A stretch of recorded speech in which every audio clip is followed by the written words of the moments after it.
I gotta study because it's finals, but I also got a kid. So what are you gonna be doing while mom's studying? Waiting on it and playing my awesome Paw Patrol puzzle with 5 different kind of pieces. You heard it. Over and out. Well, I found out I was pregnant when I was 18 years old, and I was homeless. I was sleeping in a tent, and then I remember stealing food from grocery stores and stealing food off trees. And then I enrolled into community college to receive financial aid to support me to survive. And then I had my son.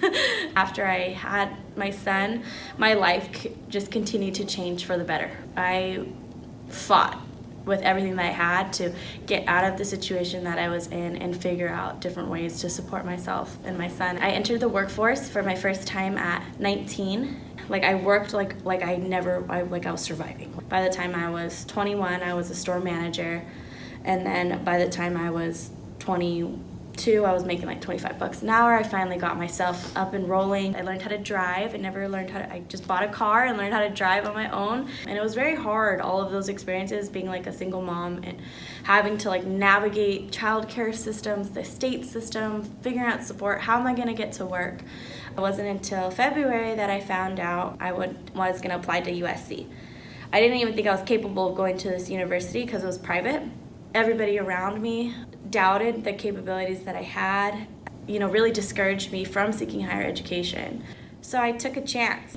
Education is really a hard route for parents because we're not only seeking education, but we're also working full time. I have no babysitter. I need to finish school. I'm in final. So it's what do I do? How can I provide? It's not about how can I move forward in my life. My son and I cry, and sometimes I'm exhausted, I'm tired, I gotta study.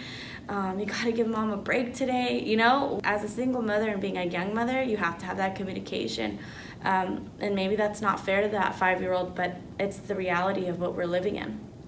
I decided to open a business and provide educational development services and motivational speaking. And it's a wonderful opportunity to go back and talk to those kids and teach them life skills that I didn't get that opportunity to learn. I have amazing friends that are like my sisters, where I watch their kids, they watch my kids. I have to take my son to work sometimes, gotta take him to school sometimes, but this is my package. So if you want me, the kids gotta come sometime. I'm exhausted, but I believe in giving in everything that I have, and I'm doing it for my son. Everything that I do is for him. Coming from surroundings that come from violence and drugs and human trafficking and all of these different things that I've experienced that my son has been affiliated with because of my past. So it's just great to see him completely in a whole different setting. The things that surround you do not define you. I want to give my son everything that I've never had. But most importantly, I want to give him the knowledge and the lessons that I never received. My mom works really hard.